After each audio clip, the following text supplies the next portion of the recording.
CD를 이제 몰아서 했는데요. 하다 보니까 이제 중요한 얘기가 나오더라고요. 하나님을 찬양하는 건 이제 음과 믿음도 중요하지만 가사, 은밀히 있는 기도라고 합니다. 그래서 그 가사가 가장 중요하고요. 하나님께 온전히 찬양을 올려드리는 게 가장 중요하다고 합니다. 너무나도 당연한 얘기를 하고 있는데 이런 당연한 것을 계속 지키지 않고 안고 살았던 것 같아요.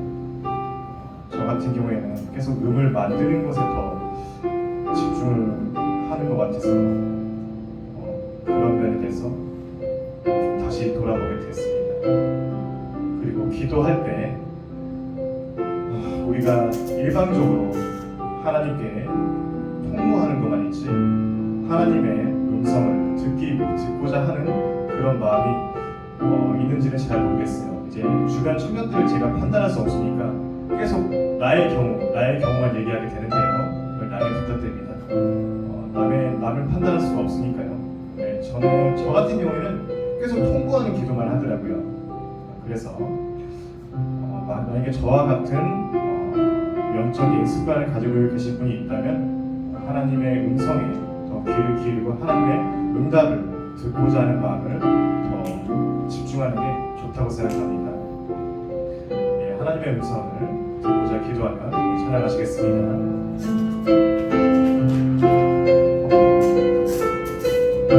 하나님의 음성을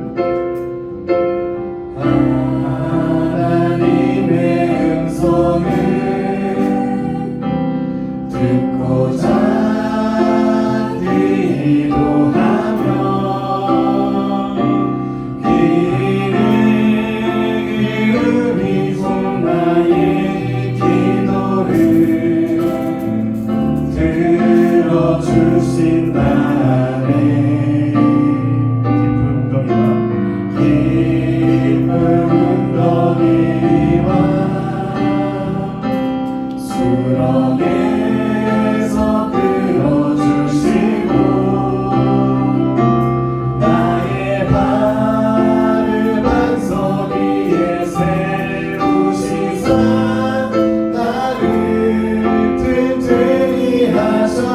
새 노래로 부르자.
감사드립니다.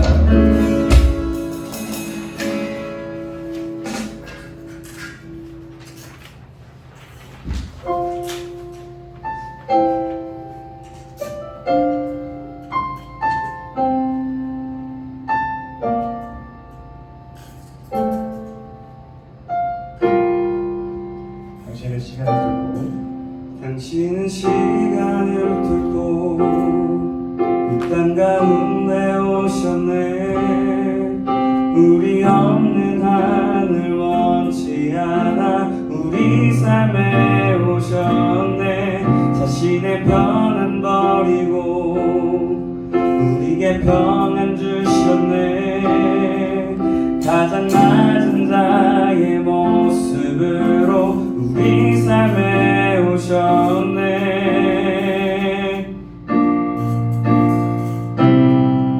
하나님 우리와 영원히 함께 하시네.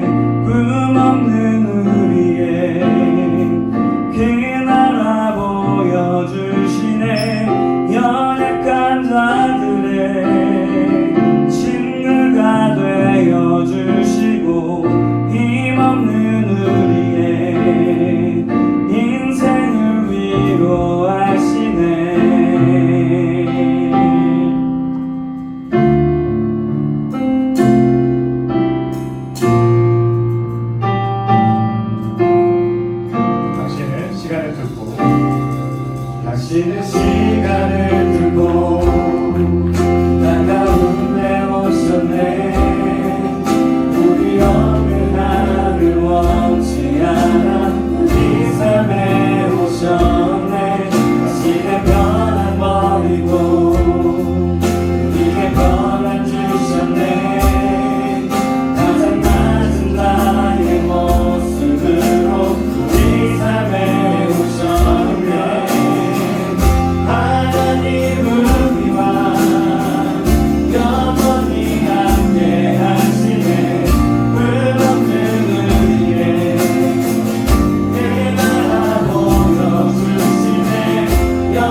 내게로부터 눈을 들어 주를 보기 시작할 때 주의 일을 보겠네.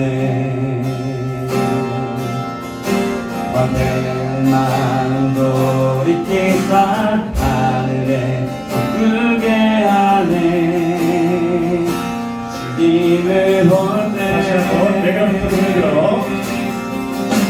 내게로부터 눈을 들어 주를 보기 시작할 때 주의 일을 보겠네. 나는 마음 돌이키사 하늘에 크게 하네. 주님을 볼 때 시선을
시선, 이 가사처럼 모든 시선을 주님께 드리길 원합니다.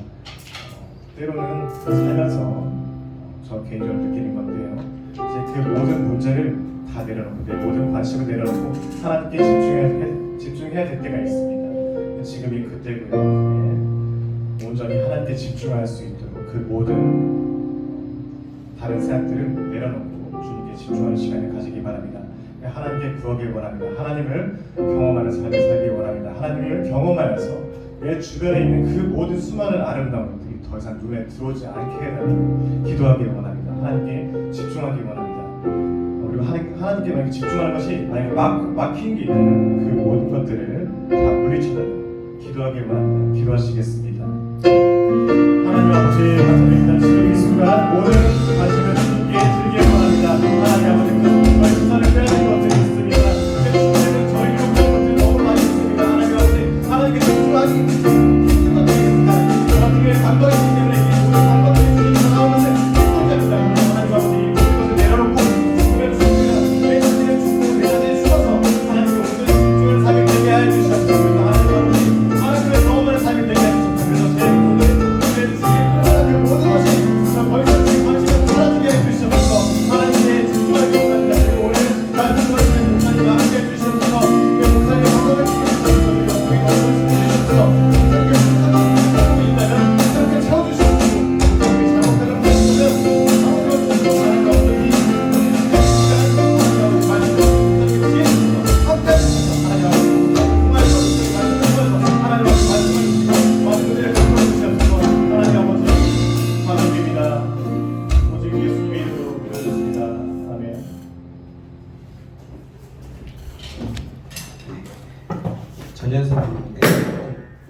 전현선 부사 나오셔서 기도해 주시겠습니다.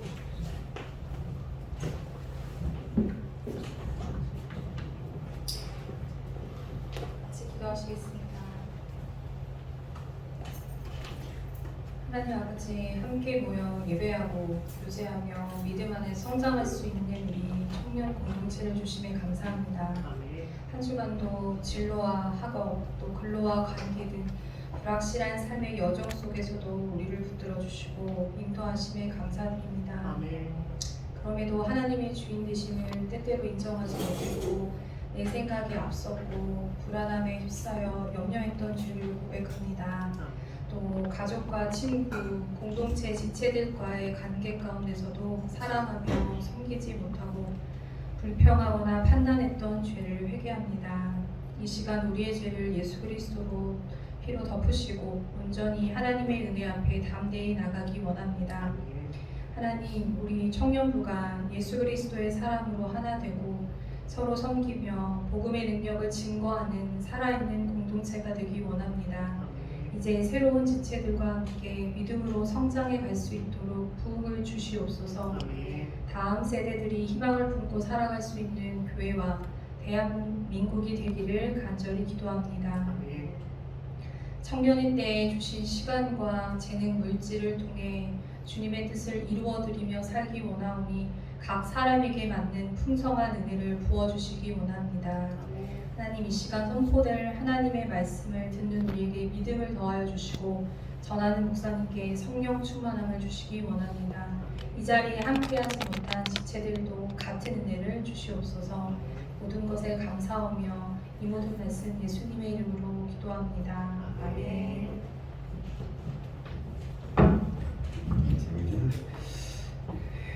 하나님 말씀 보시겠습니다. 히브리서 11장입니다. 11장 4절 말씀입니다.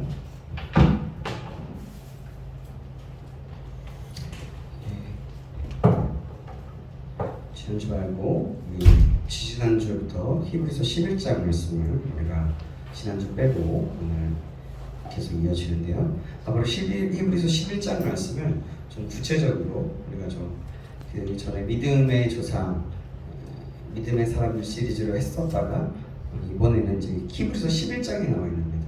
그래서 히브리서 11장 강의를 좀 하려고 합니다. 히브리서 11장 1절이 아니라 4절 말씀, 히브리서 11장 4절 말씀입니다. 찾으셨나요? 제가 지금 전동책 구역성 신약성경 365페이지입니다. 네.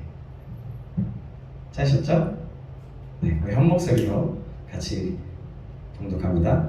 우리 3번 한번 할 건데요. 3번 씩씩하게 우리 한 목소리로 읽는 겁니다. 시작. 믿음으로 아벨은 가인보다 더 나은 제사를 하나님께 드림으로 의로운 자라 하시는 증거를 얻었으니 하나님이 그 예물에 대하여 증언하시니라. 그가 죽었으나 그 믿음으로써 지금도 말하느니라. 다시. 믿음으로 아벨은 가인보다 더 나은 제사를 하나님께 드림으로 의로운 자라 하시는 증거를 얻었으니 하나님이 그 예물에 대하여 증언하심이라. 그가 죽었으나 그 믿음으로써 지금도 말하느니라. 마지막. 믿음으로 아벨은 가인보다 더 나은 제사를 하나님께 드림으로 의로운 자라 하시는 증거를 얻었으니 하나님이 그 예물에 대하여 증언하심이라. 그가 죽었으나 그 믿음으로써 지금도 말하느니라. 아멘. 아멘. 예, 오늘은 믿음으로 드린 아벨의 제사라는 제목으로 하나님 말씀 받겠습니다. 믿음으로 드린 아벨의 제사라는 제목으로 하나님 말씀 받겠습니다. 우리 자유업 사랑과 인사하겠습니다. 잘 오셨습니다. 잘 오셨습니다. 예, 또 여러분 보고 싶었습니다. 보고 싶었습니다. 주영 보고 싶었어. 다 보고 싶었습니다. 옛날 좀 보고 싶었어요. 네, 그래요. 아, 우리가 잠시만요. 우리가 여러분 지지난주엔 믿음이 무엇입니까라는 제목으로 믿음이 무엇인지 간단하게 아주 간단하게 말씀으로 상고해 보았습니다. 여러분 믿음이 무엇이죠? 믿음은 바라는 것들의 실상이요 보지 않는 것들의 증거입니다. 그죠? 믿음은 그러니까 그래서 유가 증권이나 계약서처럼 구체적이고 확실한 보증이다라는 말씀을 드렸어요. 그래서 우리 믿음의 선배들은 바로 이 믿음을 가지고 하나님께 인정을 받았던 사람들입니다. 우리는 그래서 이 믿음으로 만물이 하나님의 말씀으로 창조된 것을 알죠. 그죠? 네. 그리고 그러면서 따라서 나 자신도 하나님의 형상대로 지음받은 고귀한 그런 존재임을 압니다. 여러분 아시죠? 아멘. 아시죠? 아멘. 이런 믿음을 가진 사람들의 삶은 다른 사람들과는 크게 다를 수밖에 없어요. 이 믿음이 근데 교회를 다니면서 이 믿음이 없으면 나는 구원받았나? 나는 교회를 다니는데 하나님이 나를 사랑하신다는데 뭘 진짜 사랑하시나? 근데 이 세상에 돌아가는 것들이 그냥 또 맞는 것 같기도 하고 정말 갈팡질팡하는 그래서 신앙의 그 굳은 마음으로 세워지지 않는 사람들이 대부분인 거예요. 그래서 이 마음을 갖고 믿고 있느냐 아닌가는 굉장히 우리 신앙생활에 있어서 굉장히 중요한 부분입니다. 이 믿음을 가진 사람들은 그래서 하나님을 온전히 사랑하고 신뢰합니다. 하나님께서 그리고 자신의 인생에 행하시는 모든 일들이 있는데 그것에 감사함으로 기꺼이 받아들여요. 그리고 그것에 순종합니다. 그리고 하나님께 자신의 삶을 다 바쳐 살아가는 사람입니다. 이것이 참된 믿음의 사람입니다. 그 지난주에 말씀드린 그 믿음이 바로 이것입니다. 히브리서 11장은 이 믿음으로 승리했던 믿음의 조상들 또 믿음의 영웅들에 대한 아주 그런 말씀으로 주로 담고 있습니다. 제가 아까 얘기했지만 몇 주가 될지 모르겠어요. 이제 이 히브리서 11장에 나오는 믿음의 조상들의 말씀을 통해서 믿음을 더욱더 알고 우리가 믿음으로 더욱더 굳건히 서게 되는 시간이길 간절히 소망합니다. 그 지금 맨 처음에 나오는 믿음의 영웅이 누굴까요? 바로 그 믿음 때문에 순교한 사람이었어요. 최초 순교자입니다. 누굴까요? 아벨입니다. 오늘 읽었다. 여기서 믿음으로 살기로 결심한 사람들은 당황하게 돼요. 기껏 믿음으로 살기로 다짐했더니 그 결과가 죽음이라니. 이렇게 생각할 수 있잖아요. 그죠? 사람들은 이것을 보고서 믿음의 경주회를 아예 포기하게 될지도 모르지 않겠습니까, 여러분? 생각해요. 믿음으로 산다고 했더니 바로 첫 번째 나오는 사람이 순교자야. 죽어? 이런 거 할 수 있다는 거죠. 그렇다면 그렇게 생각할 수 있다는 거예요. 차라리 모세나 다윗과 같은 그런 위대한 지도자에 대한 이야기를 서두에 두었더라면 여러분 얼마나 좋았을까요? 근데 여러분들은 또 어떻게 생각하십니까? 여러분 여기서 그러나 우리는 여기서 심오한 교훈들을 깨달을 수 있어요. 순교자를 첫 번째 자리에 둔 것은 바로 매우 하나님의 지혜입니다. 그리고 히브리서 기자의 지혜로운 선택입니다. 왜냐하면 예수 그리스도를 믿는 믿음에는 어떤 대가가 따르는가를 처음부터 분명히 하고, 이 믿음에는 그만한 대가를 치를 만한 그런 가치가 충분히 있다는 것을 알려주는 것이 반드시 필요하기 때문에 그런 거예요. 우리는 이미 이 믿음을 위해서 목숨을 바친 사람들을 많이 알고 있어요. 여러분, 그 중에 누가 있어요? 혹시 생각하는 사람 있습니까? 스데반 집사. 아, 그렇죠. 스데반 집사. 그렇죠. 또 바울. 또 골리앗은 다윗에게 죽이구나. 네, 그래요. 우리가 지금 말한 사람들이 맞아요. 그죠? 그래요. 그러면 여러분, 이렇게 믿음을 바친 사람들의 특징을 보면 어때요? 목숨과 마음과 힘을 다해서 복음을 위해서, 자신을 위해서가 아니라 하나님을 위해서 목숨을 바친 사람들이었어요. 그렇다면 여러분, 우리가 한 번 더 우리가 정말 믿음의 사람이라면 질문해 볼 필요가 있어요. 여러분, 믿음의 사람이십니까? 아멘. 아멘. 그렇다면 우리가, 저와 여러분이 이러한 각오로 순교자의 마음을, 그런 믿음을 가진 그런 믿음 생활을 그런 각오와 마음을 가지고 신앙생활을 하고 있느냐는 거예요. 우리 모두가 믿음의 각오를 하시기 바랍니다. 아멘. 그렇게 믿음 생활을 해야 되는 거예요. 이건 우리의 평생에 지키고 훈련되어야 될 것입니다. 그냥 단순히 아멘, 믿습니다, 뭐 이게 아니에요. 그렇게 해서 되는 게 아니라는 거예요. 믿음은 실제예요, 여러분. 실제. 계속해서 또한 훈련되어져야 합니다. 날마다 믿음의 삶을 살기로 결단하고 또 결단하며 살아야 한다는 거예요.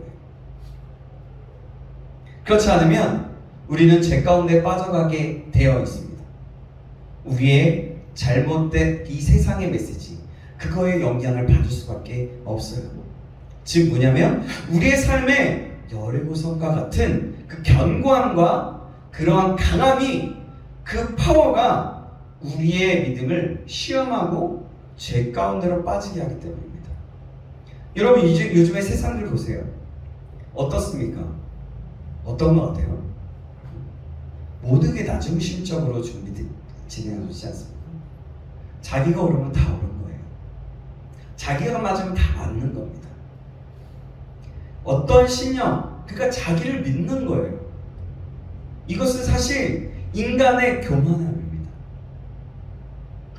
이런 메시지들이 그냥 있는 거예요. 계속.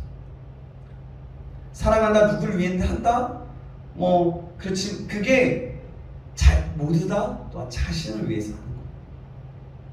이 세상이 그렇습니다. 그리고 우리의 죄성 때문에 우리는 그 죄 가운데 빠질 수밖에 없어요. 내가 결단하지 않으면, 날마다 결단하고 믿음으로 살아가기로 나아가지 않으면, 힘을 다하지 않으면 바로 그런다는 거예요. 우리 모두가 이것들을 알기를 주님의 이름으로 축원합니다. 아멘. 그 믿음이 어떻게 훈련되어야 하는지는 우리가 나중에 혹시라도 수련회를 통해서든지 아니면 기회가 되면 함께 그 믿음의 훈련을 어떻게 받는가에 대한 부분들에 대해서 함께 나누어 보도록 하겠습니다. 자, 그럼 오늘 본문으로 돌아가 보겠습니다. 가인과 아벨의 제사가 나오고 있어요. 그러려면 여러분, 가인과 아벨이 어떤 사람인지 알아야 할 것입니다. 우리가 이미 잘 알고 있지만 짧게 한번 가인과 아벨이 어떤 사람인지를 한번 알아볼게요. 그리고 예배에 대해서, 오늘 예배 제사에 대해서 나오고 있잖아요. 제사는 지금으로 말하면 즉 예배이거든요. 그 예배에 대해서 좀 알아보도록 하겠습니다. 창세기 4장의 말씀을 따르면 아담은 하나님 앞에서 범죄하고 낙원에서 아담과 하와는 처음으로 아들을 낳았습니다. 아담과 하와에게 주어진 이 아들은 특별한 축복이었어요. 그래서 여러분, 첫 아들이잖아요. 첫 아들. 우리가 제가 첫째를 낳고 둘째를 낳았지만, 둘째는 너무 귀엽고 너무 예쁘고 너무 좋아. 가장 너무 그래서 언제 봐도 흐뭇해. 근데 첫 번째 그 느끼는 감정은 또 너무나 새로운 거예요. 너무나 귀중하다는 말이에요. 생명의 귀중함과 소중함. 하나님이 왜 그리스도 첫째를 통해서 그런 어떤 것들을 주어졌는지에 대해서도 조금 더 생각해보는 저 같은 경우는 시간이 되었던 것 같아요. 그러니까 그 첫째 아들은 굉장히 특별한 아들이었다는 거죠. 왜냐하면 아들의 출생은 그들이 범죄하여서 에덴 동산에서 쫓겨난 이후에 시작된 그런 삶에 대한 하나님의 은총을 나타냈기 때문입니다. 아담과 하와는 이 새 생명의 탄생에서 그들이 낙원에서 추방당할 때, 그 에덴 동산에서 추방당할 때 하나님께로부터 받았던 그 약속의 성취를 보게 되었던 겁니다. 그래서 첫 번째 아들은 굉장히 특별하고 축복이었다는 거죠. 하와는 가인을 낳은 후에 창세기에 보면 내가 여호와로 인하여 등남하였다라고 말했습니다. 가인이라는 이름은 어둠을 얘기해요. 어둠. 이것은 아담과 하와가 비록 범죄하고 타락했을지라도 그들의 모든 소망과 그 신뢰를 하나님께 두었음을 보여주는 겁니다. 그들은 둘째 아들을 낳고 그 이름을 아벨이라고 했어요. 근데 아벨은 뜻이 무슨 뜻이냐면 하찮은, 무의미, 한숨이라는 뜻이에요. 이것은 아담과 하와가 인생의 그 고난과 수고에 대해 깊은 자각을 하게 되었음을 짐작해 볼 수 있는 겁니다. 그들의 인생이 에덴 동산에서 떠나오게 된 후에 첫째 아들을 키우고 난 후에 이 세상을 살아가다 보니까 그것이 얼마나 고난과 인생의 수고로움과 힘듦이었는지를 짐작하고 자각하게 되었다는 것들이라는 거죠. 창세기는 두 아들의 직업에 대해서 말해주고 있습니다. 가인은 어떤 사람이었어요? 농사를 하는 사람이었고 아벨은 양을 치는 사람이었습니다. 두 사람의 직업은 모두 선하고 훌륭한 사람의 것이었습니다. 감사하게도 이 두 아들은 각각 자신의 믿음으로 하나님께 감사를 드렸습니다. 이것은 외형적으로는 두 사람 모두에게 하나님을 믿는 믿음과 감사의 마음이 있었다는 거예요. 그러나 그 예배 후에 나타난 결과는 너무나도 엄청난 일이었습니다. 어떤 일이 벌어지죠? 예배 드린 후에, 제사를 드린 후에 형은 예배를 드린 후에 누구를? 아벨, 동생을 쳐 죽입니다. 인류 최초의 가장 무서운 범죄가 예배 후에 일어난 거예요. 형 가인은 예배를 드리고 나서 오히려 더 기쁨을 잃어버렸어요. 더 분노로 가득 차게 됐습니다. 그리고 이 분노는 곧바로 살인으로 연결되었어요. 우리 예수님을 믿는 크리스찬들은 매주마다 그리고 매번 모일 때마다 예배를 드려요. 기도를 하죠. 불교는 1년에 한 번만 가면 그걸 불교 믿는다고 하는데 그거 뭐 꼭 그렇게 자주 예배를 드려야 할 필요가 있는가 하고 생각하는 분들이 없지 않습니다. 많은 사람들이 그렇다는 거예요. 근데 그러면 여러분, 도대체 예배란 무엇인가요? 또 어떻게 하는 것이 바른 예배이고 어떻게 하는 것이 정말 하나님이 기뻐하시는 예배인가요? 이 시간 살펴보면서 그 부분에서 또 한번 살펴보면서 예배에 대한 바른 자세를 가지는 저와 여러분들이 바랍니다.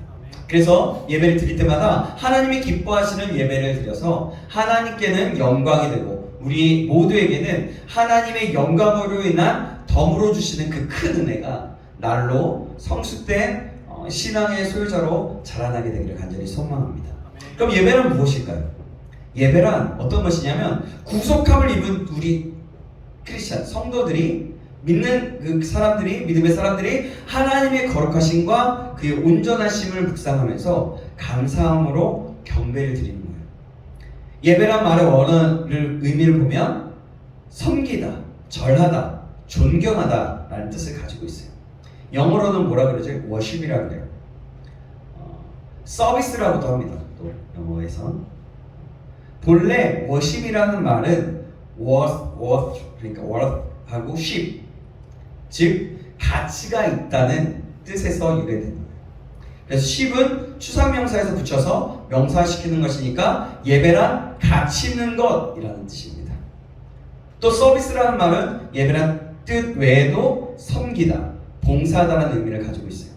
그러므로 예배란 무엇이냐면 어떤 형식에만 매인 것이 아니고 진심으로 존경을 표하고 섬기는 자세를 가져야 하는 가장 가치 있는 것이다 라는 거죠.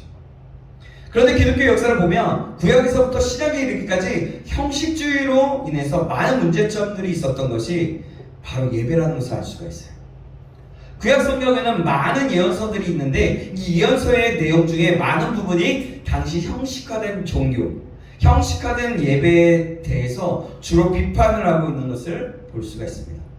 사무엘상 15장 22절에 뭐라고 얘기하냐면 순종이 제사보다 낫다라는 말이 있어요. 이것은 뭐냐면 바로 형식주의를 비판한 거예요. 순종이 제사보다. 또 시편 51편 17절에는 하나님이 구하는 제사는 상한 심령이다 라고 말씀합니다. 이 말씀은 예배의 핵심이 바로 형식이 아니라 찢어진 마음과 회개하는 마음에 있다는 것을 말해주는 거예요. 그런데 우리는 예배를 그냥 나오면 된다고 생각하는 경우가 있어요. 좀 예쁘게 차려입고 아니면 조금 더 신경 써서 오면 된다라고 생각하는 경우가 있어요. 그래요. 근데 그것도 중요합니다. 그것이 우리의 예배를 위한 예배를 받는 우리의 어떠한 겉으로 보여지는 태도이고 또 중심이기도 할 것입니다. 그런데 그것보다 더 중요한 것이 있다는 거예요. 그것도 중요하지만 더 본질적으로 중요한 것이. 또 어떤 사람은 겨우 설교 시간에 나와서 예배를 다 드렸다고 생각하는 사람들이 있어요. 그거는 뭐냐면 이것을 예배를 얻는 시간, 은혜 받는 시간이라고만 생각하기 때문에 그럽니다. 그러나 예배 시간의 핵심은 내 마음과 몸을 바쳐서 하나님을 높이고 올려드리는 거예요. 그러니까 올려드리는 것이 다른 얻는 데에 있는 것이 아니다. 얻는 것은 부수적인 거예요. 부수적. 따라서 예배 시간을 위해 준비하는 것은 어떠한 교역자나 찬양인도자, 예배자, 그러니까 순서를 맡은 그런 기도자, 설교자, 그런 또한 찬양단, 어떤 교회 우리 1, 2, 3부 예배 되면 찬양대 그들만이 준비하는 것이 아니다라는 거예요. 우리 신창교회에 속한 온 지체들이 함께 준비해야 되는 거예요. 또 특히 우리는 지금 청년부 예배를 드리고 있지 않습니까? 우리 청년부 모든 사람들이 한 사람 한 사람들이 지체들이 함께 준비해야 된다는 거예요. 그래야 우리는 예배가 지루한 하나의 의식이 아니라 기다려주고 참여하는 그런 기쁨의 시간이 되는 것입니다. 그럼 준비되어진다는 것은 그런 거죠. 구체적으로 얘기하자면 미리 일찍 오고 준비하고 기도하는 거예요. 또 안녕 중요하지만 먼저 하나님 제가 이 자리에서 예배합니다. 하나님과 기쁨 먼저 하나님 앞에 독대하는 그런 마음을 가지고 그렇게 기도를 준비하고 그 다음에 교제를 해도 전혀 늦지 않다는 겁니다. 자, 그럼 여러분 창세기의 말씀을 통해서 말씀하시는 하나님께서 원하시는 예배는 무엇일까요? 자, 아벨이 드린 제사는 나중에 모세에 의해서 정착화된 그 제사의 제도와 똑같았어요. 하나님께서는 가인과 아벨의 중심을 보신 후에 하나는 받으시고 다른 하나는 받지 않으셨습니다. 우리가 잘 알죠? 하나님께서 받으시는 예배는 여러분 본인들이 알 수가 있어요. 예배를 드리는 곳에 하나님의 임재가 임합니다. 예배를 드리는 순간에 예배를 드리는 자를 찾아서 하나님은 만나주십니다. 그리고 말할 수 없는 감동과 기쁨으로 우리에게 다가와 주세요. 예배가 그래요. 근데 그것을 자기가 안다는 거예요. 내가 그 예배를 드리는 건지. 예배 드릴 때 마음속에 있는 분노와 여러 가지 악한 생각들이 깨끗하게 씻기면서 자기가 새 사람이 되는 것을, 하나님의 말씀의 음성을 들으면서 깨끗하게 된다는 것을, 찬양의 고백을 통해서 깨끗하게 된다는 것을, 기도를 통해서 하나님께 회개하면서 깨끗하게 된다는 것을 알게 된다는 거죠. 이것이 바로 하나님이 받으시는 예배입니다. 아벨의 예배는 바로 이 예배였어요. 이런 예배 의식이 우리 가운데 있어야 될 줄 믿습니다. 아멘. 예배 시간에 아까 얘기했죠? 어떤 사람을 지칭하거나 이런 것도 아니고요. 우리가 진짜 제대로 얘기하자면 예배 시간에 지각하거나 다른 생각하고 잡담하며 지내는 것, 또 핸드폰 보는 것, 그거 어떤지 아세요? 하나님이 먼저 아시고요. 자신도 알고요. 옆 사람도 알아요. 이게 이렇게 밑으로 해서 이렇게 한다고 해서 핸드폰 본다고 해서 옆 사람이 안 보는 거 아니에요. 다 보입니다. 앞에서도 다 보입니다. 그래서 서로가 여러분 우리는 그래서 서로가 예배를 온전하게 드릴 수 있도록 격려하며 또한 세워주면서 도와줘야 합니다. 누군가가 졸면 톡 치면서 이렇게 살짝 이렇게 만져주고 그리고 또 누군가가 핸드폰을 보면 좀 이렇게 핸드폰 만지지 말고 우리 예배 드리자 이렇게 하고 집중하고 하자는 거죠. 그러면서 도와주고 그러면서 또 내 마음으로는 기도하면서 하는 거죠. 그렇게 서로 섬기는 거죠. 저와 여러분도 우리 청년부가 그러기를 간절히 바랍니다. 자, 그러면 예배에서 중요한 것은 무엇일까요? 요한복음 4장 말씀을 보면 예수님과 사마리아 여인과의 대화 속에 볼 수 있는 것은 당시 유대인이나 사마리아인들이 예배 장소가 어디냐, 어떤 형식의 예배를 드리느냐 등등에만 관심을 가진 것을 볼 수가 있어요. 그러나 거기서 주님의 말씀하신 것은 영과 진리로 예배 드리는 것이 중요하다고 하셨습니다. 요한복음 4장 23절 24절 말씀인데요. 제가 읽겠습니다. 아버지께 참되게 예배하는 자들은 영과 진리로 예배할 때가 오나니 곧 이때라. 아버지께서는 자기에게 이렇게 예배하는 자들을 찾으시느니라. 하나님은 영이시니 예배하는 자가 영과 진리로 예배할지니라. 아멘. 여기서 영과 진리란 어떤 사람의 영과 진리만을, 그러니까 성령과 어떤 교육자, 어떤 한 사람의 그런 것이 아니에요. 의미하는 것이 아니라 또 어떤 예배 위원, 그리고 어떤 예배를 섬기는 사람의 영과 진리를 의미하는 것도 아닙니다. 예배에 참여하는 모든 사람들의 함께하는 영과 진리를 의미하는 거예요. 왜 그럴까요? 그것은 하나님은 영이시기 때문이에요. 이 영이신 하나님과 만나는 예배에서는 우리 죄인의 모습으로는 절대로 만날 수 없기 때문입니다. 그래서 우리는 오직 예수님을 통해서만 하나님을 만납니다. 또 성령 안에서만 만날 수 있는 겁니다. 따라서 예배의 본질은 두 가지입니다. 첫 번째는 반드시 예수님을 통해서만 하지 않으면 하나님께서 받지 않으시기 때문에 꼭 예수의 이름으로 해야 된다는 것입니다. 기도도 마찬가지예요. 그래서 우리가 항상 예수님의 이름으로 기도합니다. 아멘. 이게 기도를 올려줍니다. 그 부분이기 때문에 우리가 항상 예수 그리스도의 이름으로 기도합니다. 둘째는 성령 안에서 예배를 드려야 한다는 거예요. 왜냐하면 하나님은 불의한 예배를 받으시지 않기 때문입니다. 그렇다면 자, 하나님이 기뻐하시는 예배는 어떤 예배일까요? 창세기 4장에 아까 방금 우리가 보는 가인과 아벨의 예배는 하나님 기뻐하시는 예배가 무엇인지를 아주 잘 설명하고 있어요. 본문에 보면 가인은 땅의 소산을 제물로 삼아서 여호와께 드렸다고 했습니다. 그러나 아벨은 양의 첫 새끼와 그 기름으로 하나님께 예배를 드렸어요. 그런데 놀라운 것은 하나님께서 아벨의 제사를 받으시고 가인의 제사는 받지 않으셨다는 거예요. 왜 그럴까요? 중요한 것은 이 두 사람의 예배가 달랐다는 겁니다. 오늘 본문 히브리서 11장 4절 말씀 이렇게 말씀하고 있습니다. 우리 같이 다시 한번 읽어볼까요? 히브리서 11장 4절 말씀. 시작. 믿음으로 아벨은 가인보다 더 나은 제사를 하나님께 드림으로 의로운 자라 하시는 증거를 얻었으니 하나님이 그 예물에 대하여 증언하시리라. 그가 죽었으나 그 믿음으로써 지금도 말하느니라. 아멘. 이렇게 말씀하고 있어요.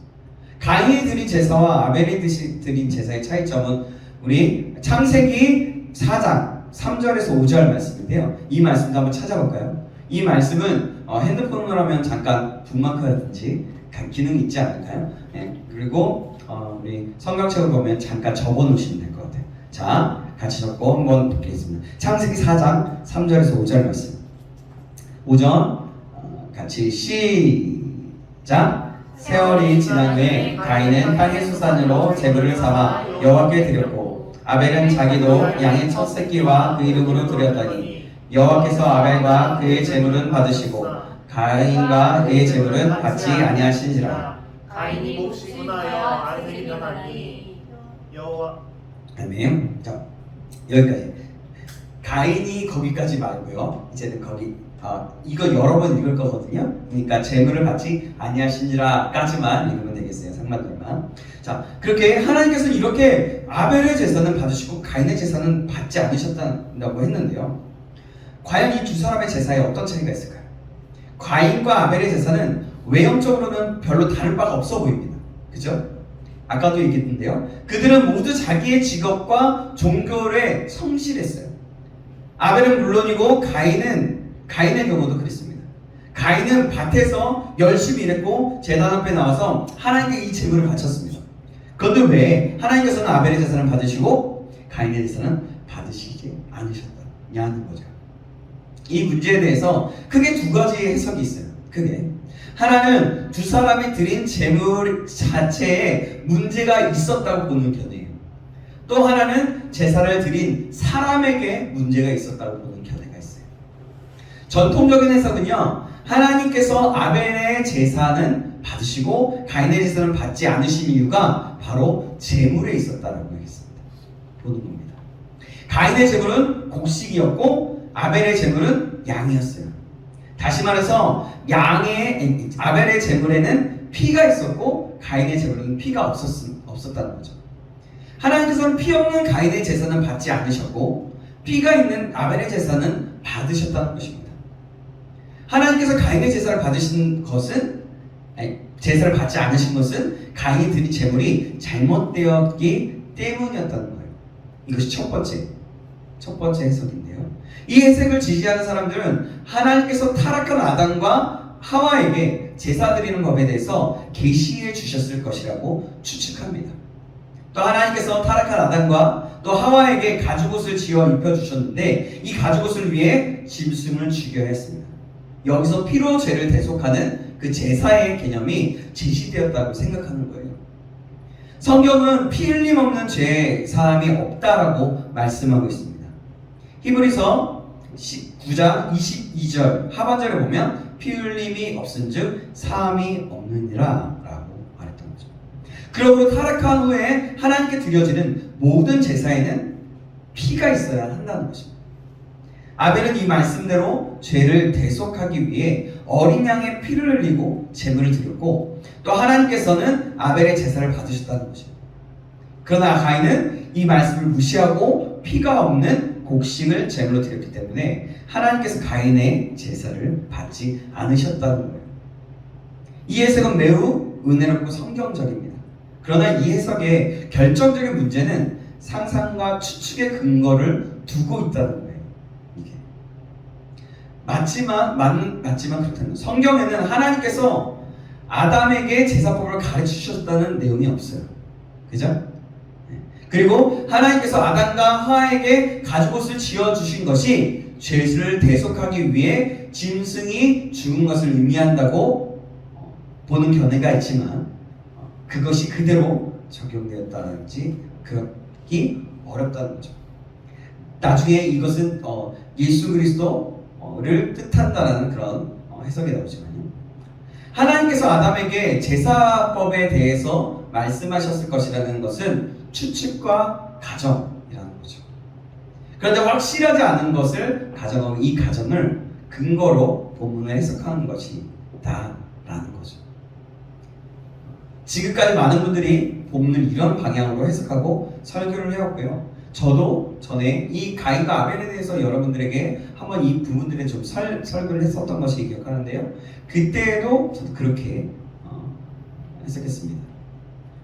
성경은 그런데 가정이나 가설이 아니라 철저하게 성경 자체를 가지고 해석해야만 한다는 것을 알게 되었어요.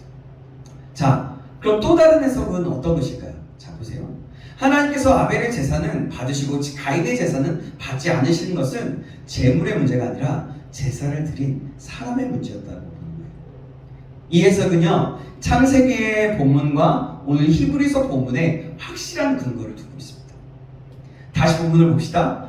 오늘 본문 4절 말씀 히브리서 4절 말씀 제가 읽을게요. 믿음으로 아벨은 가인보다 더 나은 제사를 드림으로 의로운 자라 하시는 증거를 얻었으니 하나님이 그 예물에 대하여 증언하시니라. 그가 죽었으나 그 믿음으로써 지금도 증거하느니라. 아멘. 오늘 본문은 가인과 아벨의 제사의 차이점이 믿음에 있음을 분명히 밝히고 있습니다. 아벨은 믿음으로 제사를 드렸기 때문에 하나님께서 기쁘게 받아주셨습니다. 그러나 가인은요, 믿음 없는 제사를 드렸기 때문에 하나님께서 받지 않으셨다는 겁니다. 창세기에 기록된 말씀을 다시 한번 봅시다.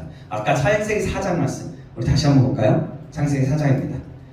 같이 한번 이 말씀 같이 한번 읽어봅니다. 시작. 4장 3절에서 5절 상반절입니다. 시작. 세월이 지난 후에 가인은 땅의 소산으로 제물을 삼아 여호와께 드렸고 아벨은 자기도 양의 첫 새끼와 그 기름으로 드렸더니 여호와께서 아벨과 그의 제물은 받으시고 가인과 그의 제물은 받지 아니하신지라. 이 말씀에는 하나님께서 아벨과 그의 제물을 받으시고 가인과 그의 제물을 받지 않으셨다고 되어 있죠. 그죠? 제물만이 아니라 제물을 드린 사람이 함께 언급되어 있어요. 그러면 이 문제는 단지 제물에만이 아니라 제물을 드린 사람의 문제였음을 우리가 분명히 알 수가 있는 거예요. 결론은 이렇습니다. 아벨과 가인이 드린 제사의 차이점은 단순히 제물이 있다는 것이 아니라는 겁니다. 그 제사의 차이점은 제사를 드린 사람에게 있었다는 겁니다. 아벨에게는 믿음이 있었고 가인에게는 믿음이 없었다는 겁니다. 아벨은 하나님께서 인정하시는 의인이었고 의로운 삶을 살았습니다. 가인은 하나님께서 미워하시는 악인이었고 악한 삶을 살았습니다. 그래서 하나님께서 아벨의 제사는 받으시고 가인의 제사는 받지 않으셨다는 겁니다. 그 뒷부분은 왜 그런지 좀 이야기할게요. 자, 오늘 본문은 아벨이 믿음으로 가인보다 더 나은 제사를 드렸다고 합니다. 아벨이 믿음으로 가인보다 더 나은 제사를 드렸다는 말씀은 구체적으로 무슨 뜻일까요? 이것을 알기 위해 우리는 이 두 사람의 제물에 관해서 그리고 그들의 삶에 대해서 살펴보아야 합니다. 자, 먼저 두 사람의 제물에 대해서 생각해 봅시다. 자, 여기서 그들이 드린 제물에 관해서 살펴보는 것은 뭐냐면 제물 자체보다 제물을 드린 두 사람의 믿음을 확인해 보기 위한 거예요. 자, 봐봐요. 잘 상상해 보고 잘 따라와 보세요. 가인은 자기가 농사에서 그 얻은 곡식으로 하나님께 제사를 드렸습니다. 그리고 아벨은 자신이 기른 양으로 하나님께 제사를 드렸습니다. 그런데 자세히 살펴보면 가인과 아벨이 그 제물을 드린 자세에 큰 차이가 있었음을 알 수가 있어요. 잘 들어보세요. 창세기 다시 한번 봅니다. 제가 읽어드릴게요. 잘 들어보세요. 세월이 지난 후에 가인은 땅의 소산으로 제물을 삼아 여호와께 드렸고 아벨은 자기도 양의 첫 새끼와 그 기름으로 드렸더니 여호와께서 아벨과 그의 제물은 받으시고 가인과 그의 제물은 받지 아니하신지라 하는 겁니다. 그러니까 가인은 단순히 땅의 소산으로 제물을 삼아서 하나님께 제사를 드렸어요. 그러나 아벨은 양의 첫 새끼를 드렸습니다. 그 양이 아니라 그냥 양이 아니라 양의 첫 새끼라고 명시되어 있어요. 첫 새끼는 가장 좋은 것을 얘기합니다. 아벨은 가장 귀하고 소중한 것, 자기의 양떼 중에서 가장 좋은 것을 하나님께 드렸던 거예요. 그것은 하나님께서 모든 것을 주셨음을 고백하면서 감사하는 의미였어요. 그리고 자신의 모든 것을 하나님께 드리기 원하는 그런 마음이 담겨 있었다는 겁니다. 그러나 가인의 제물에는 곡식의 첫 열매라든지 가장 좋은 것이라는 설명이 없어요. 그죠? 가인은 추정이지만 그냥 아무 것이나 드렸을 것입니다. 그러나 추정은 여러 가지 근거에서 그랬다고 보는 것이에요. 여기서 우리는 제사를 드린 아벨과 가인의 마음을 읽을 수가 있다는 겁니다. 하나님께서는 양의 첫 새끼를 드린 아벨의 제사는 받으시고 그냥 곡식을 드린 가인의 제사는 받지 않으셨어요. 가인과 아벨의 제물은 이렇게 달랐다는 거죠. 그들이 드린 제물에는 그들의 마음과 믿음이 담겨 있었던 겁니다. 그래서 오늘 본문은 아벨이 믿음으로 가인보다 더 나은 제사를 드렸다고 말씀하고 있는 겁니다. 아벨처럼 믿음으로 드리는 제사가 좋은 제사이고 올바른 제사이며 하나님께서 기뻐 받으시는 제사인 줄 믿습니다. 아멘. 다음으로 가인과 아벨의 삶에 대해서 한번 봅시다. 자, 예수님께서는 아벨을 의인이라고 부르셨어요. 마태복음 23장 35절 상반절에 보니까 그러므로 의인 아벨의 피로부터라고 말씀합니다. 반면에 사도 요한은 가인을 악인이라고 부르고 있어요. 이게 그의 근거라는 거예요. 말씀에 자 요한일서 3장 12절의 상반절을 보면 가인같이 하지 말라. 그는 악한 자에게 속하여 그 아우를 죽였으니 라고 말합니다. 아벨은 제사를 드리기 전부터 이미 의인이었고 가인은 제사를 드리기 전부터 악인이었다는 것을 보는 거죠. 아벨은 제사를 드리기 전부터 하나님께서 기뻐하시는 의인의 삶을 살고 있었습니다. 그래서 하나님께서는 아벨의 제사를 기쁘게 받아주셨던 것입니다. 반면에 가인은 악인이었고 악인의 삶을 살고 있었다는 거죠. 성경은 가인이 악한 자, 즉 사탄에 속했다고 말씀하고 있습니다. 가인은 악인이었지만 아벨과 똑같이 하나님 앞에 제사를 드렸다는 거죠. 그러나 하나님께서 보시기에 가인의 이 예배는 악행으로 간주되었습니다. 그래서 하나님께서는 가인의 제사를 받지 않으신 거예요. 사람들은 대개 자기 임무에 충실하게 사는 사람들은 모두 선량한 사람인 것으로 생각합니다. 그러나 하나님은요, 그렇게 보지 않으세요. 악한 자가 행하는 모든 일들을 하나님께서는 악행으로 간주하신다는 거죠. 심지어는 그가 하나님 앞에 나와서 예배를 드린다고 해도 하나님께서는 그것을 악행으로 간주하십니다. 그리고 그런 악한 자들의 예배는 받지 않으십니다. 잠언 15장 8절에 이런 말씀이 있습니다. 악인의 제사는 여호와께서 미워하셔도 정직한 자의 기도는 그가 기뻐하시느니라. 아멘. 가인은 악한 자였고 그가 드린 제사 역시 악행이었습니다. 그래서 하나님께서는 가인의 제사를 받지 않으셨던 것입니다.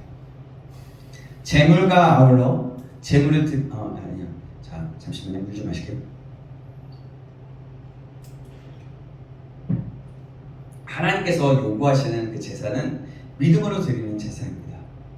제사는 제사를 드리는 사람의 인격과 신앙이 먼저 하나님께 드려져야 그 제물이 연락될 수 있다는 겁니다.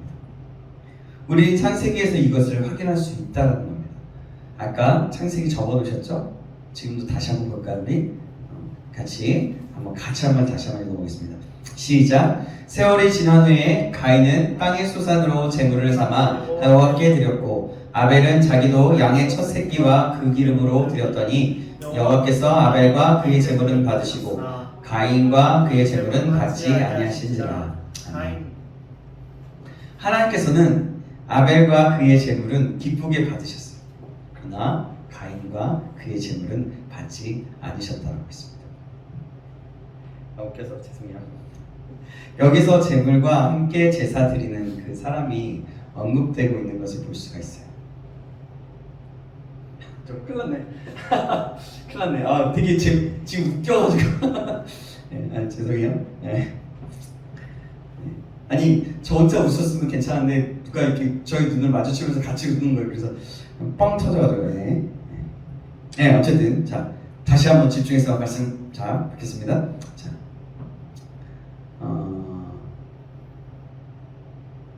제물과 함께 제사 드리는 사람이 언급되어 있는 것을 볼 수 있다고 했어요. 그렇다면 가인은요 어떤 마음으로 제사를 드렸고 아벨은 어떤 마음으로 제사를 드렸을까요? 제사의 참된 정신은 하나님에 대한 믿음과 사랑과 감사입니다. 첫 번째, 아까 앞부분에서 어떠한 정의적인 것들을 봤다면 그 정신에 대해서 얘기하자면 하나님께 대한 믿음과 사랑과 감사라는 겁니다. 아벨은 하나님을 사랑하는 마음으로 그 은혜를 진정으로 감사하는 마음으로 제사를 드렸어요. 그러나 가인은 이방인들과 같은 생각을 가지고 바로 제사를 드렸습니다.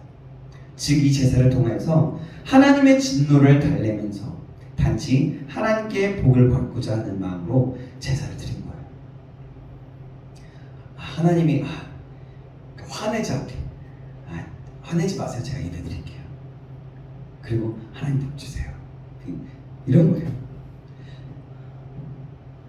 그에게는 하나님을 사랑하는 마음과 감사가 없었던 거죠. 그래서 하나님께서는 아벨과 그의 제물은 받으셨고 가인과 그의 제물은 받지 않으셨습니다. 그럼 오늘 우리의 예배를 생각해 봅시다, 여러분. 하나님께서 여러분들이 드리는, 저와 여러분이 드리는 예배를 기쁘게 받으시겠습니까, 여러분? 우리 예배를 보자는 거예요, 나 자신을. 믿음으로 드리지 않는 예배는 아무런 의미가 없어요. 하나님께서는 그것을 오히려 악한 것으로 보신다. 저와 여러분은 그러면 진정한 믿음으로 예배를 드리고 있습니까? 정말 하나님을 사랑하는 진실된 마음으로 나에게 허락하신 구원과 모든 은혜를 진정으로 감사하는 마음으로 예배를 드리고 있느냐는 겁니다. 저와 여러분이 하나님께 드리는 것들은 어떻습니까? 저와 여러분에게 있는 최고의 최상의 것으로 하나님께 드리고 있습니까? 저와 여러분이 드리는 시간과 물질은 어떻습니까? 만약 저와 여러분이 그것을 어떤 사장이나 회사의 사장이나 대통령에게 갖다 드린다면 그가 그것을 기뻐 받겠습니까? 말라기 1장 8절에 이렇게 말씀합니다. 만군의 여호와가 이르노라 너희가 눈먼 희생제물을 바치는 것이 어찌 악하지 아니하며 저는 것 병든 것을 드리는 것이 어찌 악하지 아니하냐 그것을 너희 총독에게 드려보라 그가 너를 기뻐하겠으며 너를 받아주겠느냐. 여러분 우리의 삶은 어떻습니까? 매일의 삶이 하나님께 받으실 만한 산 제사로 드려지고 있습니까? 그런 삶이 되고 있는 거예요? 만일 우리가 내 마음대로 살면서 세상의 죄악을 빠져 살다가 지금 이 자리에 나와서 예배를 드린다면 하나님께서는 기쁘게 받으실까요? 그건 마치 어떻게 보면 가인의 제사와도 같은 예배가 될 것입니다. 본문은 아벨이 믿음으로 가인보다 더 나은 제사를 드렸다고 분명하게 밝히고 말씀하고 있습니다. 그리고 아벨이 비록 그것 때문에 죽었으나 그는 믿음으로 오히려 말한다라고 기록합니다. 오늘 보면 4절의 하반절에 보니까 뭐예요? 그가 죽었으나 그 믿음으로써 지금도 말하느니라. 하나님이 그 예물에 대해 질문하십니다. 그러나 우리가 창세기를 비롯해서 성경 전체를 찾아보아도 아벨이 한 말을 찾아볼 수가 없어요. 근데 본문은 아벨이 그 믿음으로 말하고 있다고 기록하고 있습니다.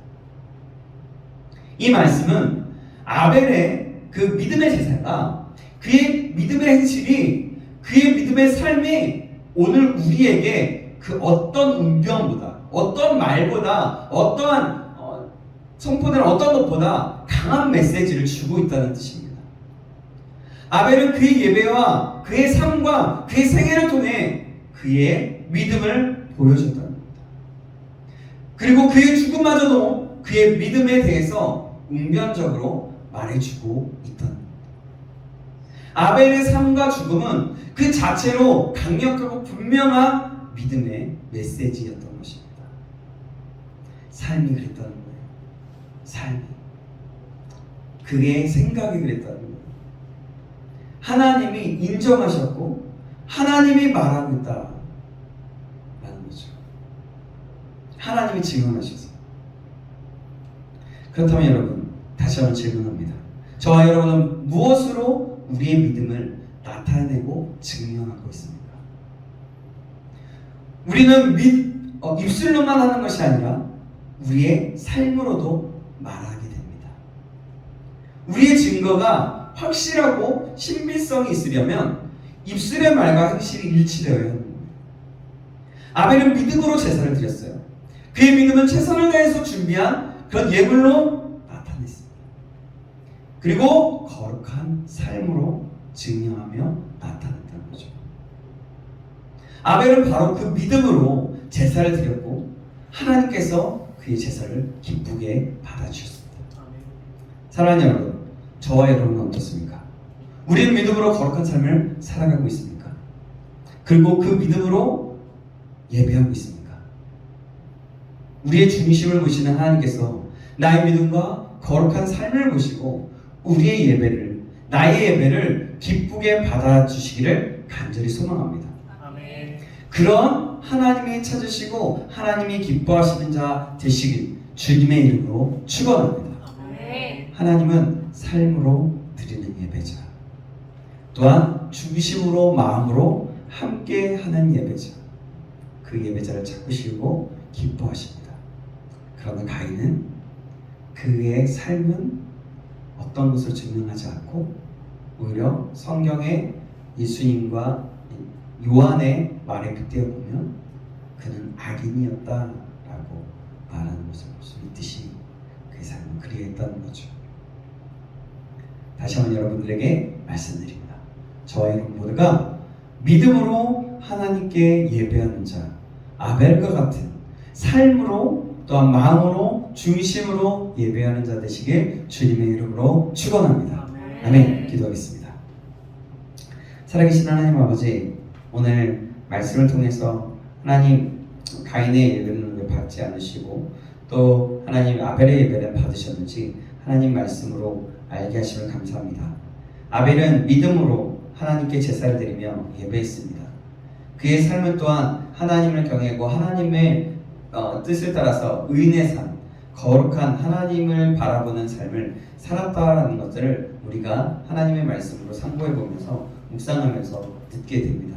하나님, 우리의 삶도 이런 믿음으로 반응하고 믿음으로 나아가는, 믿음으로 예배하는 자, 삶으로 예배하는 자 될 수 있도록 인도하여 주시옵소서. 믿음의 영, 믿음의 사람 아벨이 이 시간 말한다고 하나님께서 증언하신다라고 하셨던 것처럼 우리의 삶도 그것들을 우리 믿음의 삶이라는 것을 증명하며 삶으로 증명하며 우리가 정말 하나님께 믿음으로 날마다 나아가는 그런 믿음의 사람 될 수 있도록 아벨과 같은 하나님 예배를 드린 자 될 수 있도록 인도하여 주시옵소서. 살아계신 예수님의 이름으로 기도합니다. 아멘. 우리 찬양, 우리 시선 함께 찬양하시고 우리 같이 함께 기도하는 시간 가지면 좋을 것 같습니다. 우리의 시선을 주님께 드리는, 우리의 마음을 주님께 드리는 것, 그렇게 시선을 주님께 두면서 살아가는 것, 그것이 하나님을 예배하는 예배자의 삶이라고 믿습니다. 우리가 가사를 생각하고 우리가 주님께 고백함으로 함께 기도하는 마음으로 찬양하며 같이 기도했으면 좋겠습니다. 내게로부터 문을 들어 주를 보기 시작할 때 주의 일을 보겠네. 내 작은 맘 돌이키사 하늘에 꿈꾸게 하네. 주님을 볼 때 내게로부터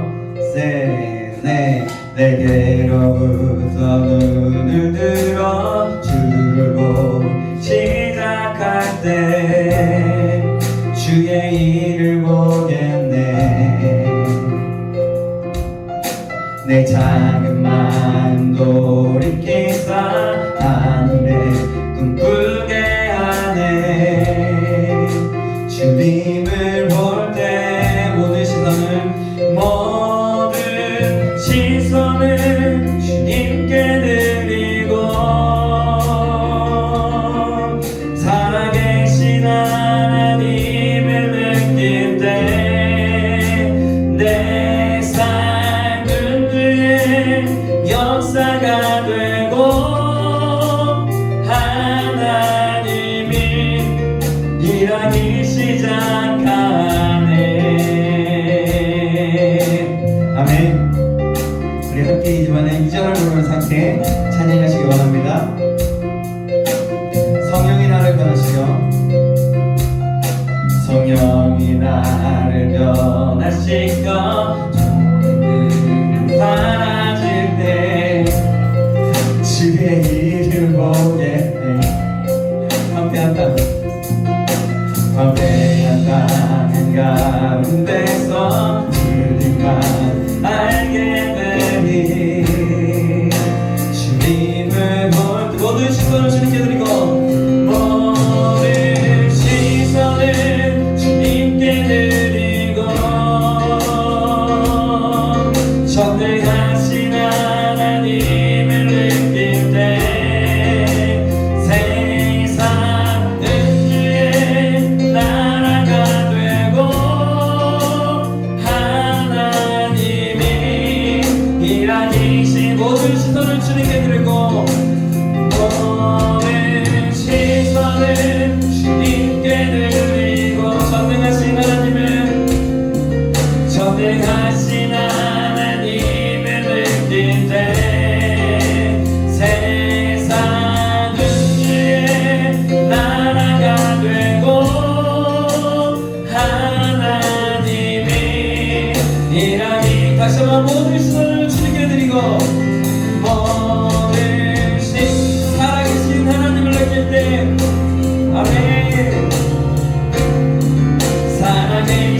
하시고 은혜 베풀어 주셔서 하나님 우리가 시선을 주님께 드려서 우리의 삶을 주님만을 바라보고 주님의 은혜를 구하며 나아가는 자 될 수 있도록 인도하여 주시옵소서. 주의 역사하여 주시옵소서. 주님 살아계신 하나님의 역사하심과 인도하심이 나타나질 수 있도록 도와주시고 주님의 생명이 날마다 드려지는 그런 자 될 수 있도록 도와주시며 그래서 하나님 우리의 삶이 아벨과 같이 삶으로 드리는 예배 그래서 아버지 하나님이 기뻐하시는 거룩한 예배자 하나님이 찾으시는 예배자 드릴 수 있도록 주님 인도하여 주시옵소서. 우리가 드리는 모든 예배가 그렇게 하나님이 기뻐하시는 예배 드릴 수 있도록 인도해달라고 우리 같이 시험을 주간절한 마음으로 기도하시겠습니다. 주여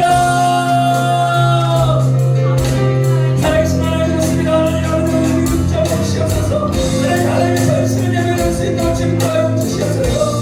하나님 아버지 저한테 아버지 정말 과연 아버지 자기가 마음대로 아버지 저한테 아무나 아버지가 하나님 예배를 드렸다. 아버지는 정말 가있는 모습이었고 아버지가 있는 모습이었고 모습이 옵니다. 그러나 아버지 나에게 아버지 나한테 제 삶으로 드리는 그 예배를 받으셔서 떠나고 하나님 정말 예배를 드릴 때 중심된 마음으로 가장 첫 번째 되는 가장 귀중한 것을 하나님께 드렸다는 것을 우리가 생각하시면 감사합니다. 우리가 이것을 기억하고 우리 삶 가운데 우리 모든 예배가 하나님께서 기뻐하시는 예배 될 수 있도록 도와주셔서 하나님이 찾으시는 예배가 되어서 하나님께 영광을 되게 하시고 하나님의 생명과 은혜가 나타나게 하시도록 아버지 붙잡아 주시기 간절히 소원합니다. 하나님 우리를 도와주시옵소서. 살아계신 하나님 하나님 우리의 여러분들이 도와주시옵소서. 우리 예배는 어떤 다시 한번 돌아옵니다. 하나님이 찾으시는 예배들에서 다시 한번 받아낼 수 있도록 지역 잡아주시기 간절히 소원합니다. 아버지를 인도하여 주옵소서. 그래서 이 시간에 다시 한번 기도하겠습니다. 이 시간에 기도할 때 하나님 다시 한번 기도합니다. 하나님 그래서 하나님이 찾으시는 예배자 혹시라도 우리의 삶을 다시 한번 돌아봤으면 좋겠습니다. 하나님 내가 하나님 앞에 드리는 오늘 예배 제사 드리는 모습을 보면서 내가 하나님께 내려놓고 또 내가 버려야 될 마음과 또 모든 버려야 될 생각들 또 예배의 태도들 예배의 마음들이 하나님이 기뻐하시지 못한 일이 있었다면 그 모든 것들을 회개하시면서 돌아보면서 돌이키면서 하나님 내가 형식적인 예배를 드렸고 내가 그냥 내 마음대로 내 마음에 안 들면 그냥 아무 반응 없이 딴짓하고 딴 생각하고 하나님 바라보지 못하고 하나님을 의지한다고 얘기하지만 형식적인 예배에 빠졌습니다. 그것들을 좀 인정하시면서 내 모습을 다시 한번 회개를 돌이키면서 하나님 내가 하나님만을 더 아버지 바라보며 하나님을 높이고 하나님께만 영광을 돌리며 나의 마음과 모든 생각과 모든 것을 바쳐드리는 그런 예배가 될 수 있도록 다시 한번 인도하여 주셔서 우리 두 가지를 놓고 한 번은 재회개하고 한 번은 다시 한번 그런 예배 하나님께 온전히 드려지는 예배 될 수 있도록 인도하고 우리 다시 한번 주여 한번 주여 기도하시겠습니다. 주여 살아계신 하나님 그렇습니다. 하나님 아버지 그들을 도와주시옵소서. 살아계신 하나님 아버지 하나님을 도와줄 수 있도록 하나님과 되시옵소서. 하나님 아버지 저희들을 용서하여 주시옵소서. 형식적으로 주님의 거룩한 마음을 붙잡아 주시옵소서. 예배를 드리시고 아버지 수십번을 드리고 수백 번을 드리지만 하나님의 기쁘시게 예배한다고 예배했지만 아버지 형식적이고 아버지 정말 가식적이고 아버지 하나님 정말 주님의 하나님의 기뻐하지 않은 아버지 그런 예배를 드렸음을 고백합니다. 저희들을 용서하여 주시옵소서. 아버지 저를 용서하여 주시고 이것에 모인 아버지 우리 형식적으로 드려서 아버지 마음에 없는 예배 아버지 그냥 진심 없는 예배 아버지 그냥 이전에만 나와있는 예배 아버지 그런 예배를 드렸다면 아버지 용서하여 주시고 다시 한번 회개하시며 회개하게 하시고 다시 한번 주님을 바로 예배를 할 수 있도록 도와주셔서 하나님 앞에 붙잡으시게 되는 소망합니다. 예전의 삶이 우리가 하나님의 기뻐 받으시는 삶에서 하나님의 찾으시는 예사 하나님께서 기뻐 받으시는 예배를 될 수 있도록 마음과 중심과 우리의 모든 것들을 드리는 예배를 될 수 있도록 지금 도와주어 주시옵소서. 주님 다시 하나님을 기대합니다. 주의 역사하여 주시옵소서. 하나님 그렇습니다. 하나님을 정말 가인과 아벨의 제사를 보면서 믿음으로 드린 아벨의 제사가 얼마나 소중하고 어떤 예배였는지 하나님 우리가 참고해 보게 하시면 감사합니다. 하나님 우리는 사실 일주일에 적게는 한 번 또한 많으면 정말 10번이 넘게 드리는 예배가 있습니다. 하나님, 그러나 우리가 예배를 얼마나 귀중하게 여겼는지, 이 예배를 얼마나 마음을 다하여 힘을 다하여 목숨을 다하여 하나님께 바쳤는지요, 드렸는지요. 하나님, 회개하오니 아버지, 우리를 용서하여 주시고 이제는 예배를 드릴 때마다 하나님 중심의 예배, 하나님이 찾으시고 기뻐 받으시는 예배, 시선과 마음과 중심과 가장 귀한 것들을 하나님께 드릴 수 있는 예배 드릴 수 있도록 하나님, 우리 한 사람 한 사람을 붙들어 주시고 아버지, 믿음을 더하시고 은혜를 더하여 주시옵소서. 그래서 하나님, 하나님이 찾으시는 예배자 그 한 사람을 찾으실 때 우리의 이름, 한 사람 한 사람의 이름이 불려져서 하나님께는 기쁨이고 또 우리 한 사람 한 사람에게도 기쁨과 아버지 은혜가 되는 아버지, 우리 한 사람 한 사람 될 수 있도록 인도하여 주시옵소서. 아버지, 그것에서 그치지 않게 하시고 우리가 삶으로 날마다 예배하는 삶으로 살아갈 수 있도록 하나님, 우리를 붙잡으시고 역사하여 주시옵소서. 살아계신 예수님의 이름으로 기도합나이다. 아멘. 말씀 마쳤고요. 오늘 이 시간에는요, 우리 G퀴즈를 하게 예정입니다. 그리고 오늘 저기 오예배는 교육위원회 헌신 예배로 드려지기 때문에 저희가 지금 이게 모임을 하다가 중간에 나가서 교육위원회 특송을 하고 오게 될 것 같아요. 교사들은 같이 가서 함께 참여하는 걸로 합니다. 그리고요, 자 여러분, 수련회 날짜가 나왔습니다. 8월 10일, 12일입니다. 주일 월화입니다. 주일날 저희가 3부 예배를 드린 후에 바로 식사를 같이 하고 그건 좀 생각을 해볼게요. 그거는 좀 3부를 드린 후에 우리가 출발할 예정입니다. 그리고 거기서 도착 예배를 드리고 이번에는 좀 예배 중심으로 더 많이, 항상 예배 중심이었지만 예배 중심으로 더 많이 했고요. 또 피드백이 또 많이 말씀도 듣고 또 예배하고 싶다라는 피드백도 있었고 여러 피드백이 있었지만 그것을 좀 중점적으로 생각해서 이번에 한번 우리 제대로 훈련 받아보자 하는 마음으로 좀 이렇게 그런 시간들을 가져보려고 합니다. 기억해 주시고요. 주제는요, 제자의 삶으로의 초대입니다. 제자가 어떤 것인지, 제자의 삶은 어떤 것인지 좀 배워보려고 합니다. 사실 우리가 믿음의 사람, 믿음이라고 얘기하지만 제자의 삶은 우리 모든 크리스찬의 삶이거든요. 근데 우리가 제자는 따로, 나는 제자가 아니고 그냥 믿음의 사람, 그냥 교회 다니는 크리스찬, 이렇게 따로 또 제자는 따로 이렇게 생각하는 사람들이 가끔 보면 있습니다. 그래서 이런 부분들, 제자로의 삶이 어떤 것인지, 어떤 모습인지 우리가 좀 그런 부분들에 대해서 좀 자세히 좀 알아보고 말씀을 받으려고 합니다. 여러분 기억하시고요. 그렇게 나아가면 좋을 것 같습니다. 장소는 원과 호 수양관입니다. 파주에 있습니다. 무슨 헤이리 마을 바로 옆에 있습니다. 목소리가 너무 큰데요? 네. 자, 그래서요. 자, 뭐죠? 무슨 얘기하냐면요. 네, 어쨌든 우리 기억하시고요. 오늘은 그렇게 될 예정이니까 기억하시고, 여러분 이제는 7월부터는 저희가 이제 광고를 해야 되거든요. 7월부터는 우리가 항상 예배 10시에 우리 공동체 같이 예배를 우리 청년부 지체들을 위해서 기도하잖아요. 그와 마찬가지 이제는 모든 청년부들이 좀 함께 동참하고자 하는 마음으로 우선 10시에 정시 기도를 시작할 예정이고요. 7월 6일부터예요. 매일매일 저녁 8시에 교회에서 기도회가 있습니다.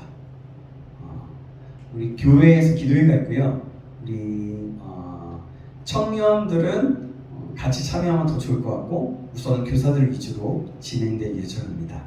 그래서 이번 수련회 성경학교를 위해서 합심하여 마음을 들여서 같이 기도하는 시간을 갖기 위해서 교육위원회에서 그렇게 결정했습니다. 그래서 여러분들 기억하시고 함께 나아가면 좋을 거예요. 그래서 교육위원회 전체에 그 반을 하나 만들었어요. 그래서 매일 10시에도 기도하고 거기는 또 10시에도 기도하고 8시부터 7월 6일부터 우리 청년부 수련회가 끝나는 주간인가 그 날까지 아마 하는 걸로 제가 알고 있습니다. 기억하고 있습니다.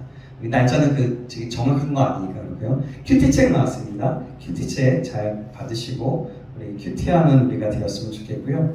여러분 제가 큐티를 좀 최근 들어서 더 구체적으로 하고 있는데 이전에 그냥 많이 그냥 했습니다 이 정도였으면 좀 말씀을 보고 좀 깊이 하려고 하는 것 같은데요. 큐티를 깊이 하면 할수록 더 이 말씀이 얼마나 꿀인지 얼마나 또 삶 가운데 깨달음을 주고 은혜가 되는지 모릅니다. 여러분 큐티 해본 사람만 알아요. 이거는 큐티 해본 사람만 알거든요. 그러니까 큐티책 받으시고 큐티를 꼭 하시기를 권면드립니다. 그래서 우리가 큐티책을 나눠주는 거잖아요. 그래서 우리는 그래서 청년부는 사실 큐티하는 공동체입니다. 기억하시고 그 큐티 부분에 한 주간을 보내면서 그 한 하루의 날짜 거를 GPS로 하면서 모두 다 나누게 되는 거고요. 그러니까 여러분들 함께 해주시면 좋을 것 같습니다. 이제는 여름 사역이 시작됩니다. 여러분들 같이 즐겁고 은혜롭고 기쁘게 함께 동참하시기 바랍니다. 예, 됐습니다. 광고 여기까지고요. 주기도문 다음 주 기도는 원래 저기 동환 형제가 해주시면 될 것 같고요. 그 다음 주는 우리 예나 자매가 하게 됩니다. 그러니까 6일은 동환 형제, 그 다음 주 10며칠입니까? 네, 예나 자매. 그러니까 기도에 준비해 주시고요. 이제 미리미리 말씀을 드릴게요. 이렇게 그리고 예배면 같이 섬길 수 있도록 우리가 더 나아가서 좀 기회가 되고 전에도 한번 얘기했지만 기회가 되면 우리가 좀 헌금 시간을 가지면서 좀 이렇게 헌금 특별 찬양 한 사람이 나와도 되고 듀엣으로 나와도 되고 해가지고 그거는 이제 정하면서 우리가 하면 좋을 것 같아요. 그래서 특별 찬양 그래서 봉헌 특찬이라고 봉헌 특별 찬양 그렇게 봉헌 특찬으로 준비하고 하면 좋을 것 같아요. 제 생각이에요. 여러분들과 함께 나누면서 이렇게 준비하면 좋을 것 같습니다. 이상입니다. 주기도문 하시고 예배를 마치겠습니다. 하늘에 계신 우리 아버지여 이름이 거룩히 여김을 받으시오며 나라의 임하옵시며 뜻이 하늘에서 이루어진 것 같이 땅에서도 이루어지이다. 오늘날 우리에게 일용할 양식을 주옵시고 우리가 우리에게 죄진 자를 사하여 준 것 같이 우리의 죄를 사하여 주옵시고 우리를 시험에 들게 하지 마옵시고 다만 악에서 구하옵소서. 대개의 나라와 권세와 영광이 아버지께 영원히 쌓옵나이다. 아멘. 예배 건강케 하신 주님 앞에 영광 박수 드리겠습니다.